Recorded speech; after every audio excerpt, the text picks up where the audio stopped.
Jeremiah chapter 48. Against Moab, thus says the Lord of hosts, the God of Israel. Woe to Nebo, for it is plundered. Kirjathaim is shamed and taken. The high stronghold is shamed and dismayed. No more praise for Moab. And Heshbon, they have devised evil against her. Come, and let us cut her off as a nation. You also shall be cut down, O madmen. The sword shall pursue you. A voice of crying shall be from Horonaim, plundering and great destruction. Moab is destroyed. Her little ones have caused a cry to be heard, for in the ascent of Luhith they ascend with continual weeping. For in the descent of Horonaim the enemies have heard a cry of destruction. Flee, save your lives, and be like the juniper in the wilderness. For because you have trusted in the works and your treasures, you also shall be taken, and Chemoth shall go forth into captivity, his priests and his princes together. And the plunderer shall come against every city. No one shall escape. The valley also shall perish, and the plain shall be destroyed, as the Lord has spoken. Give wings to Moab, that she may flee and get away, for her cities shall be desolate, without any to dwell in them. Cursed is he who does the work of the Lord deceitfully, and cursed is he who keeps back his sword from blood.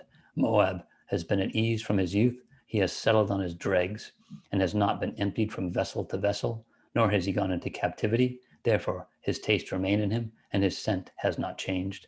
Therefore, behold, the days are coming, says the Lord, that I will send him wine workers, who will tip him over and empty his vessels and break the bottles. Moab shall be ashamed of Chemosh, as the house of Israel was ashamed of Bethel, their confidence. How can you say, we are mighty and strong men for the war? Moab is plundered and gone up from her cities. Her chosen young men have gone down to the slaughter, says the King, whose name is the Lord of hosts. The calamity of Moab is near at hand, and his affliction comes quickly. Bemoan him, all you who are around him, and all you who know his name. Say, how the strong staff is broken, the beautiful rod. O daughter, inhabiting Dibon, come down from your glory and sit in thirst. For the plunderer of Moab has come against you. He has destroyed your strongholds. O inhabitant of Aroer, stand by the way and watch. Ask him who flees, and ask her who escapes. Say, what has happened? Moab is shamed, for he is broken down. Wail and cry.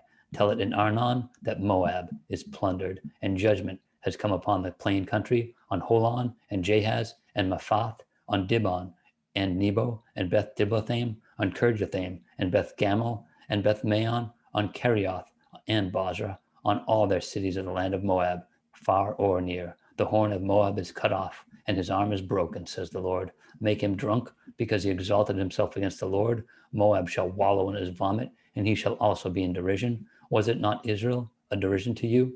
Was he found among thieves? For whenever you speak of him, you shake your head in scorn.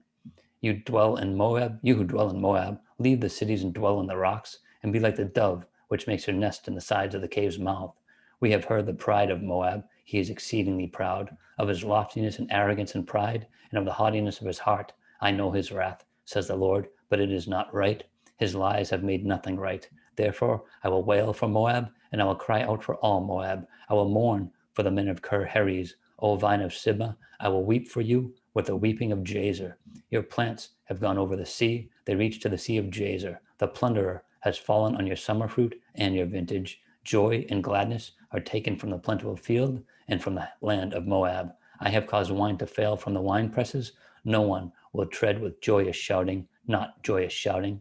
From the cry of Heshbon to Elealeh and to Jahaz, they have uttered their voice. From Zor to Horonaim, like a 3-year-old heifer. For the waters of Nimrim also shall be desolate. Moreover, says the Lord, I will cause to cease in Moab the one who offers sacrifice in the high places and burn incense to his gods. Therefore, my heart shall wail like flutes for Moab, and like flutes my heart shall wail for the men of Ker-Heres. Therefore, the riches they have acquired have perished. For every head shall be bald, and every beard clipped.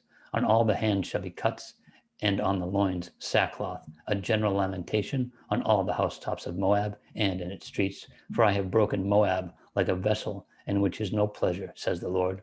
They shall wail, how she is broken, how Moab has turned her back with shame. So Moab shall be a derision and a dismay to all those about her. For thus says the Lord, behold, one shall fly like an eagle and spread his wings over Moab. Kerioth is taken, and the strongholds are surprised. The mighty men's hearts in Moab on that day shall be like the heart of a woman in birth pangs, and Moab shall be destroyed as a people, because he exalted himself against the Lord. Fear and the pit and the snare shall be upon you, O inhabitant of Moab, says the Lord. He who flees from the fear shall fall into the pit, and he who gets out of the pit shall be caught in the snare. For upon Moab I will bring the year of their punishment, says the Lord. Those who fled stood under the shadow of Heshbon because of exhaustion, but a fire shall come out of Heshbon, a flame from the midst of Sihon, and shall devour the brow of Moab, the crown of the head of the sons of tumult. Woe to you, O Moab! The people of Chemosh perish, for your sons have been taken captive, and your daughters captive. Yet I will bring back the captives of Moab in the latter days, says the Lord. Thus far is the judgment of Moab.